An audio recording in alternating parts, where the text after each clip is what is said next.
नमस्कार।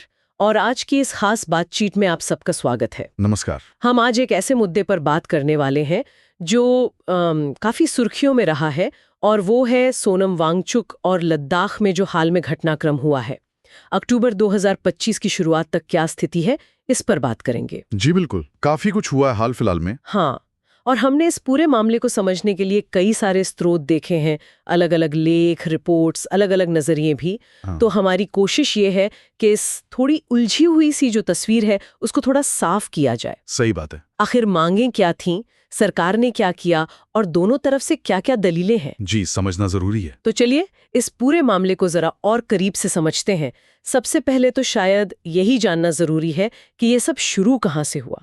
मतलब लद्दाख के लोगों की वो मुख्य मांगें क्या हैं जिनके लिए ये सारा विरोध हो रहा है। देखिए, इसमें अगर हम देखें तो दो बहुत बड़ी मांगें हैं जो बार बार सामने आ रही हैं। हाँ, पहली तो ये कि लद्दाख को एक पूर्ण राज्य का दर्जा दिया जाए। पूर्ण राज्य। हाँ, अभी वो केंद्र शासित प्रदेश है बिना विधानसभा के। हाँ, तो मांग ये है कि इसे पूरी तरह से एक अलग राज्य बनाया जाए जिसकी अपनी विधानसभा हो, अपने चुने हुए नुमाइंदे हों। अच्छा। और दूसरी मांग, और दूसरी जो शायद और भी ज्यादा महत्वपूर्ण है कई लोगों के लिए, हाँ, वो है लद्दाख को भारतीय संविधान की छठी अनुसूची यानी 6th शेड्यूल के तहत लाना।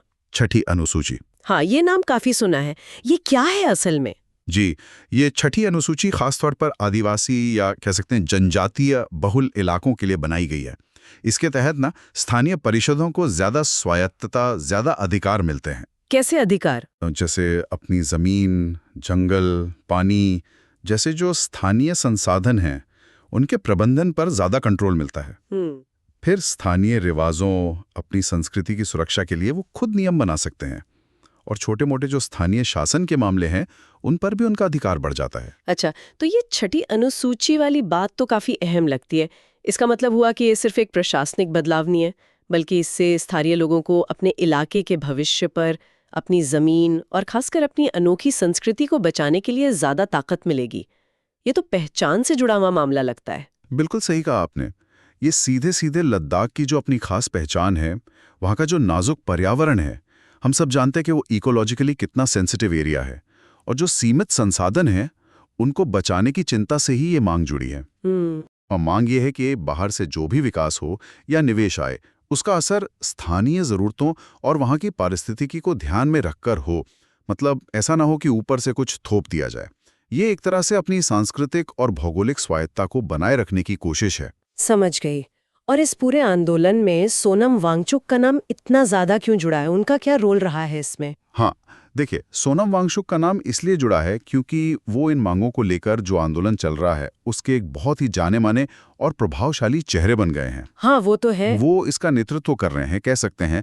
शिक्षा और पर्यावरण के क्षेत्र में उनका जो काम है, उसकी वजह से देश में और दुनिया में भी लोग उन्हें जानते हैं, उनकी इज्जत करते हैं। बिल्कुल। तो उनकी इस पहचान ने, उनकी इस क्रेडिबिलिटी ने लद्दाख की इन मांगों को एक बड़ा मंच दिया है, लोगों का ध्यान खींचा है, और इन्हीं मांगों को लेकर उन्होंने 10 सितंबर 2025 को एक भूख हड़ताल भी शुरू की थी। फिर इसके बाद क्या हुआ? क्या सब शांतिपूर्ण रहा? हाँ, ये विरोध का एक बहुत शक्तिशाली तरीका तो है, लेकिन इसमें जोखिम भी बहुत होता है, सेहत के लिए भी और माहौल के लिए भी। दुर्भाग्य से हुआ ये कि इस आंदोलन से जुड़े कुछ विरोध प्रदर्शन, खासकर लेह शहर में, वो हिंसक हो गए। ओह, हिंसा भी हुई? जी, खबरों के मुताबिक पुलिस और प्रदर्शनकारियों के बीच झड़पें हुई, कुछ सरकारी और निजी संपत्ति को नुकसान भी पहुंचाया गया, और हमले की घटनाएं भी सामने आईं। ये कब की बात है? ये भूख हड़ताल शुरू होने के कुछ दिनों बाद की बात है, सितंबर के मध्य में। और अधिकारियों ने जो जानकारी दी है, उसके अनुसार इन हिंसक घटनाओं में 4 लोगों की दुखद मौत हो गई। 4 लोगों की जान चली गई? अरे, ये तो बहुत ही अफसोसनाक खबर है। जाहिर है किसी भी विरोध प्रदर्शन में हिंसा और खासकर मौतें हो जाना वो मामले को एकदम से बदल देता है, बहुत ज्यादा पेचीदा बना देता है। बिल्कुल, स्थिति एकदम तनावपूर्ण हो गई। तो फिर इन हिंसक घटनाओं और बढ़ते विरोध के बाद सरकार की तरफ से क्या प्रतिक्रिया आई? उन्होंने क्या कदम उठाए? सरकार ने इसके बाद कई बड़े और कह सकते हैं कि कड़े कदम उठाए। सबसे पहला और अहम कदम ये था कि सोनम वांगचुक का जो एनजीओ है, SECMOL, हाँ, SCMOL, students educational and cultural movement of Ladakh. हाँ, काफी मशहूर है, जी बिल्कुल। उसका FCRA लाइसेंस गृह मंत्रालय ने रद्द कर दिया। FCRA licence? हाँ, FCRA यानी फॉरेन कंट्रीब्यूशन रेगुलेशन एक्ट। ये वो कानून है जो विदेशों से मिलने वाले चंदे को, डोनेशंस को रेगुलेट करता है, नियंत्रित करता है। अच्छा, तो ये एफसीआरए लाइसेंस रद्द होने का सीधा मतलब क्या होता है? किसी संगठन पर इसका क्या असर पड़ता है? मतलब ये सिर्फ एक तकनीकी कार्रवाई है या इसका कोई गहरा प्रभाव होता है? नहीं, इसका बहुत गहरा प्रभाव पड़ता है। सीधा मतलब तो ये है कि ऐसी सीएमओएल अब कानूनी तौर पर विदेश से कोई भी पैसा, कोई डोनेशन या ग्रांट नहीं ले सकता। बिल्कुल भी नहीं। जी, बिल्कुल नहीं। और आप सोचिए, कई एनजीओ, खासकर जो बड़े पैमाने पर काम करते हैं, वो अपने प्रोजेक्ट चलाने के लिए, अपने काम को जारी रखने के लिए विदेशी फंडिंग पर काफी हद तक निर्भर करते हैं। हाँ, ये तो है। तो ये लाइसेंस रद्द होना एक तरह से उनकी वित्तीय रीढ़ तोड़ सकता है। उनके जो चल रहे प्रोजेक्ट्स हैं या भविष्य की योजनाएं हैं, वो रुक सकती हैं, उनका कामकाज ठप पड़ सकता है। सेकमॉल जैसे संगठन के लिए, जिसने इतने सालों तक लद्दाख में शिक्षा और संस्कृति के क्षेत्र में इतना महत्वपूर्ण काम किया है, ये वाकई एक बहुत बड़ा झटका है। ये वाकई एक बड़ा कदम लगता है। अच्छा, इस एफसीआरए लाइसेंस रद्द होने के अलावा क्या सरकार ने कोई और सीधी कार्रवाई भी की सोनम वांगचुक के खिलाफ? हाँ, दूसरा बड़ा और शायद उससे भी ज्यादा गंभीर कदम था खुद सोनम वांगचुक की गिरफ्तारी। गिरफ्तारी? जी, उन्हें 26 सितंबर 2025 को राष्ट्रीय सुरक्षा अधिनियम यानी एनएसए के तहत गिरफ्तार किया गया। NSA, national security act. जी, वही। एनएसए एक निवारक निरोध कानून है जिसे प्रिवेंटिव डिटेंशन लॉ कहते हैं। प्रिवेंटिव डिटेंशन मतलब?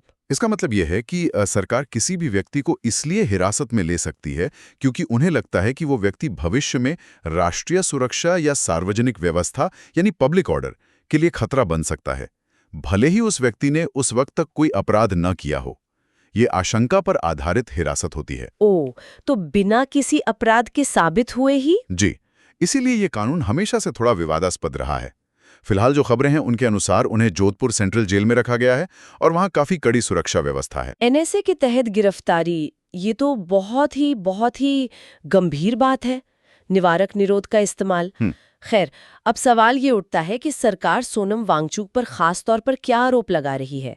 मतलब किन वजहों से ये एनएसए जैसी कड़ी कार्रवाई करने की नौबत आई? देखिए, अधिकारियों का जो पक्ष मीडिया में आया है उसके मुताबिक मुख्य आरोप यह है कि सोनम वांगचुक ने भड़काऊ भाषण दिए। भड़काऊ भाषण?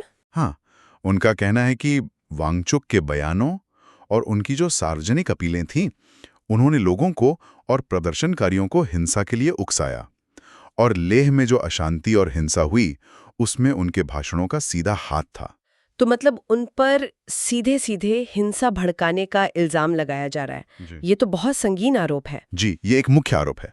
क्या इसके अलावा भी कोई और आरोप है या सिर्फ यही? नहीं, इसके साथ साथ कुछ और आरोप भी हैं, जैसे उनके एनजीओ एससीएमओल पर एफसीआरए नियमों के उल्लंघन के भी आरोप हैं। अच्छा, वो लाइसेंस रद्द करने वाली बात से जुड़ा हुआ? हाँ, उसी से जुड़ा हुआ। कहा गया है कि उन्होंने विदेशी चंदा लेने और उसका हिसाब किताब रखने में नियमों का सही से पालन नहीं किया।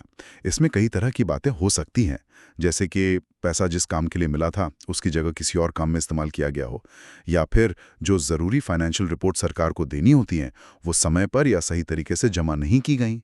इस तरह के आरोप हैं। और कोई बात? कोई और आरोप? एक और आरोप उनके दूसरे संस्थान हियाल यानी Himalayan institute of alternatives Ladakh से भी जुड़ा है। हाँ, वो उनका नया यूनिवर्सिटी प्रोजेक्ट है ना? जी, वही। आरोप ये है कि इस संस्थान के लिए जो जमीन लीज पर ली गई थी या सरकार द्वारा आवंटित की गई थी, उसकी शर्तों का पालन नहीं किया गया। कैसी शर्तें? इसमें यह हो सकता है कि जैसे कोई बकाया रकम, कोई पेमेंट बाकी हो, वो जमा नहीं कराई गई हो, या फिर संस्थान चलाने के लिए जो जरूरी सरकारी मंजूरियां या परमिट चाहिए होते हैं वो हासिल नहीं किए गए। तो कुल मिला के देखें तो भड़काऊ भाषण, वित्तीय अनियमितताएं यानी फाइनेंशियल इरेगुलरिटीज और जमीन के इस्तेमाल से जुड़े नियमों का उल्लंघन, ये मुख्य आरोप सरकार की तरफ से लगाए गए हैं। ये तो सरकार के लगाए गए काफी गंभीर आरोप हैं। अब जाहिर है सोनम वांगचुक और उनके जो समर्थक हैं उनका भी इस पर अपना एक पक्ष होगा। उनका इन आरोपों पर क्या कहना है? वो इसे किस तरह से देखते हैं? बिल्कुल, उनका अपना एक मजबूत पक्ष है और वो इन आरोपों को सिरे से खारिज करते हैं। खासकर जो हिंसा भड़काने वाला आरोप है उसे तो वो पूरी तरह नकारते हैं। अच्छा। उनका और उनके समर्थकों का लगातार यही कहना है कि उनका जो आंदोलन रहा है वो हमेशा से शांतिपूर्ण रहा है और वो गांधीवादी अहिंसक तरीकों में ही विश्वास रखते हैं। हाँ, वो हमेशा पीसफुल प्रोटेस्ट की बात करते रहे। बिल्कुल। उनकी दलील ये है कि लेह में जो भी थोड़ी बहुत हिंसा हुई वो असल में किसी के उकसावे का नतीजा नहीं थी, बल्कि वो उन लोगों के सालों से दबे हुए गुस्से और हताशा का एक तरह से विस्फोट था जिनकी मांगों को सरकार उनके अनुसार लगातार नजरअंदाज कर रही थी, और जो वादे उनसे किए गए थे वो पूरे नहीं किए गए। तो उनका कहना है कि ये लोगों की निराशा का उबाल था, किसी के भड़काने का नतीजा नहीं। यहीं पर आकर बात दिलचस्प हो जाती है। ये कारण और प्रभाव की दो बिल्कुल अलग-अलग व्याख्याएं सामने आ रही हैं। एक तरफ सरकार कह रही है कि भाषणों से हिंसा भड़की, और दूसरी तरफ वांगचुक के समर्थक कह रहे हैं कि सरकारी अनदेखी से गुस्सा भड़का और उसी गुस्से के कारण शायद कुछ घटनाएं हुई। हाँ, यही मुख्य टकराव है नजरियों का। जी, वो ये भी कहते हैं कि ये सारे आरोप, चाहे वो भड़काऊ भाषण का हो या एफसीआरए उल्लंघन का हो या फिर जमीन के इस्तेमाल वाला मामला हो, ये असल में उनकी आवाज को दबाने की कोशिश है। आवाज दबाने की कोशिश। हाँ, उनका मानना है कि सरकार इन आरोपों का इस्तेमाल एक बहाने के तौर पर कर रही है ताकि लद्दाख के जो असली मुद्दे हैं, जैसे कि नौकरियां, संवैधानिक सुरक्षा, छठी अनुसूची, स्वायत्ता, उन पर बात करने से बचा जा सके या लोगों का ध्यान भटकाया जा सके। वो इसे एक तरह से असहमति को कुचलने का प्रयास मानते हैं, ऐसा उनका दावा है। और इसी सिलसिले में, जैसा कि आपने शायद सुना भी होगा, सोनम वांगचुक की पत्नी गीतांजलि अंगुमो ने देश के राष्ट्रपति और प्रधानमंत्री को चिट्ठी भी लिखी है। हाँ, मैंने पढ़ा था उसके बारे में। जी, उसमें उन्होंने सोनम वांगचुक की बिना शर्त रिहाई की मांग की है। उनका कहना है कि वांगचुक को गलत तरीके से फंसाया गया है और उन्हें राष्ट्र विरोधी कहना या समझना पूरी तरह से गलत और अन्यायपूर्ण है। वो जोर देकर कहती हैं कि वांगचुक का सारा काम हमेशा लद्दाख और देश के भले के लिए ही रहा है। तो ये तो हो गया वांगचुक और उनके समर्थकों का पक्ष। अब दूसरी तरफ सरकार और जो लद्दाख का प्रशासन है, वो अपनी कार्रवाइयों को कैसे सही ठहरा रहे हैं। उनका क्या तर्क है ये एफसीआरए लाइसेंस रद्द करने और खासकर एनएसए लगाने के पीछे? देखिए, लद्दाख प्रशासन और केंद्र सरकार के जो अधिकारी हैं, उनका जो पक्ष सामने आया है वो ये है कि उन्होंने जो भी कार्रवाई की है वो पूरी तरह से कानून के दायरे में की है। कानून के दायरे में? हाँ, उनका कहना है कि ये सब भरोसेमंद जानकारी और पक्के दस्तावेजी सबूतों पर आधारित है। उनका दावा है कि एसीसीएमओएल के मामले में एफसीआरए नियमों का वाकई उल्लंघन हुआ है, जिसकी बाकायदा जांच और ऑडिट की गई और उसी के बाद लाइसेंस रद्द करने का फैसला लिया गया। वो कहते हैं कि ये वित्तीय अनियमितताओं का एक साफ मामला है। तो उनका मुख्य तर्क ये है कि सब कुछ कानून के हिसाब से हो रहा है, नियम कायदों के तहत, किसी तरह का कोई पर्सनल वेंडेटा नहीं है। हाँ, वो यही जोर देकर कह रहे हैं कि ये कोई बदले की कार्रवाई नहीं है या किसी खास व्यक्ति को निशाना नहीं बनाया जा रहा है। ये पूरी तरह से कानून का पालन करवाने और व्यवस्था बनाए रखने का मामला है। और एनएसए उसके इस्तेमाल को कैसे जस्टिफाई कर रहे हैं? एनएसए के बारे में उनका कहना है कि उसका इस्तेमाल भी इसलिए जरूरी हो गया था क्योंकि लेह में हिंसा हुई थी और आगे ऐसी घटनाएं दोबारा ना हो, सार्वजनिक व्यवस्था बनी रहे, इसके लिए कदम उठाना पड़ा। वो इस बात पर बल देते हैं कि सारे कदम जो स्थापित कानूनी प्रक्रिया हैं उन्हीं के तहत उठाए गए हैं। तो दोनों तरफ से अपनी अपनी दलीलें हैं, अपने अपने तर्क हैं। बिल्कुल। तो अब तक की इस पूरी बातचीत को अगर हम समेटे तो वो कौन से मुख्य बिंदु या सवाल हैं जिन पर अभी भी स्थिति साफ नहीं है या जिन पर दोनों पक्षों के बीच गहरा मतभेद बना हुआ है? इस पूरी जटिल तस्वीर के वो कौन से हिस्से हैं जो सबसे ज्यादा उलझे हुए लगते हैं? हाँ, ये समझना बहुत जरूरी है क्योंकि यहीं पर असली विवाद की जड़ें छिपी हैं। यहाँ कई बड़े सवाल उभरते हैं जिन पर दोनों पक्षों के नजरिए बिल्कुल अलग अलग हैं और जिन पर शायद अभी और स्पष्टता आनी बाकी है। जैसे कि पहला और शायद सबसे अहम सवाल तो यही है, क्या सोनम वांगचुक के भाषणों या उनके कामों ने सच में सीधे तौर पर हिंसा को उकसाया था, या फिर जैसा कि उनके समर्थक दावा कर रहे हैं, जो हिंसा हुई वो सालों से नजरअंदाज किए जा रहे मुद्दों पर लोगों के अपने आप फूटे गुस्से का नतीजा थी? हाँ, ये इरादे और परिणाम के बीच का कनेक्शन साबित करना हमेशा मुश्किल होता है। बिल्कुल। दूसरा बड़ा सवाल यह है कि क्या केंद्र सरकार ने लद्दाख को लेकर अपने पिछले वादों को पूरा किया है? जैसे नौकरियों में स्थानीय लोगों को कोटा देने का वादा था, क्षेत्र को ज्यादा स्वायत्तता देने की बात थी, या फिर छठी अनुसूची जैसी संवैधानिक सुरक्षा देने का वादा। क्या ये वादे पूरे हुए हैं? वांगचुक के समर्थक जोर देकर कहते हैं कि वादे अधूरे हैं। वहीं सरकार शायद अपनी तरफ से किए गए विकास के कामों का हवाला दे सकती है। तो यहाँ वादों की व्याख्या क्या थी और वो पूरे हुए या नहीं, इसी पर गहरा मतभेद है। तीसरा सवाल उन आरोपों से जुड़ा है जो एसीमोल और ह्याल पर लगे हैं, यानी फाइनेंशियल इरेगुलरिटीज और जमीन के इस्तेमाल में शर्तों का उल्लंघन। क्या ये आरोप वाकई में गंभीर हैं और ये किसी नियमित जांच का हिस्सा हैं, या फिर जैसा कि दूसरी तरफ से आरोप लगाया जा रहा है, इनका इस्तेमाल सिर्फ असहमति की आवाज को दबाने या परेशान करने के लिए एक हथियार के तौर पर किया जा रहा है? अक्सर ऐसी कार्रवाइयों का जो समय होता है, जो टाइमिंग होती है, वो भी बहुत मायने रखती है कि लोग उसे कैसे देखते हैं। सही बात है। टाइमिंग बहुत कुछ कहती है। और आखिर में एक बहुत व्यापक और बुनियादी सवाल उठता है जो सिर्फ इस केस तक सीमित नहीं है। एनएसए जैसे निवारक निरोध कानूनों का इस्तेमाल करना और किसी एनजीओ की विदेशी फंडिंग को इस तरह से रोकना, इसका नागरिक अधिकारों पर, लोकतांत्रिक स्वतंत्रता पर क्या असर पड़ता है? हाँ, ये एक बड़ा सवाल है। जी, ये सवाल सिर्फ लद्दाख या सोनम वांगचुक तक ही सीमित नहीं है, बल्कि ये हमें इस बात पर सोचने को मजबूर करता है कि राष्ट्रीय सुरक्षा या नियमों के पालन के नाम पर असहमति के अधिकार और व्यक्तिगत स्वतंत्रता पर कहां तक और कैसे अंकुश लगाया जाना चाहिए। ये संतुलन साधना हमेशा ही हर लोकतंत्र में एक बहुत बड़ी चुनौती रही है। बिल्कुल सही कहा। तो ये थी सोनम वांगचुक और लद्दाख में हाल में जो कुछ हुआ उस घटनाक्रम पर हमारी आज की गहरी पड़ताल। हमने कोशिश की कि लद्दाख की जो मांगे हैं, जो विरोध के तरीके रहे, जो सरकारी कार्रवाइयां हुई और जो दोनों पक्षों की दलीलें हैं, उन्हें आपके सामने रख सकें। हाँ, और ये बिल्कुल साफ है कि ये मामला बहुत पेचीदा है, बहुस्तरीय है और संवेदनशील भी है। इसमें कई परतें हैं। इसमें संवैधानिक अधिकारों की बात है, स्थानीय लोगों की उम्मीदों और उनकी आकांक्षाओं का सवाल है, सरकार और प्रशासन की भूमिका पर प्रश्न उठते हैं और नागरिक स्वतंत्रता जैसे बुनियादी मुद्दे भी इससे सीधे सीधे जुड़े हुए हैं। बिल्कुल। आगे ये स्थिति कैसे विकसित होती है, क्या मोड़ लेती है, इस पर नजर रखनी होगी। कानूनी प्रक्रियाएं चलेंगी, शायद राजनीतिक स्तर पर भी कुछ हो। हाँ, और जैसा हमने देखा, कई अहम सवाल अभी भी अनसुलझे हैं, जिनके जवाब शायद वक्त के साथ ही सामने आएंगे। कानूनी प्रक्रियाएं कैसे आगे बढ़ती हैं, क्या कोई राजनीतिक बातचीत का रास्ता निकलता है और जमीनी हकीकत क्या रहती है, ये सब मिलकर ही इस कहानी को आगे बढ़ाएंगे। जी, जाते जाते बस एक सवाल शायद श्रोताओं के सोचने के लिए छोड़ जाते हैं। हाँ, जरूर।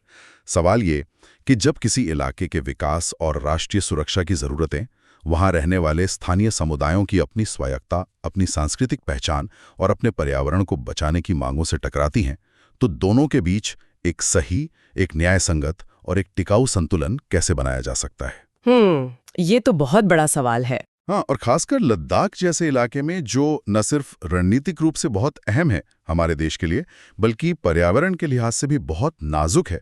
ऐसे सीमावर्ती क्षेत्रों में ये संतुलन खोजना और उसे बनाए रखना कितना मुश्किल है, कितना चुनौतीपूर्ण है, इस पर विचार करना जरूरी है।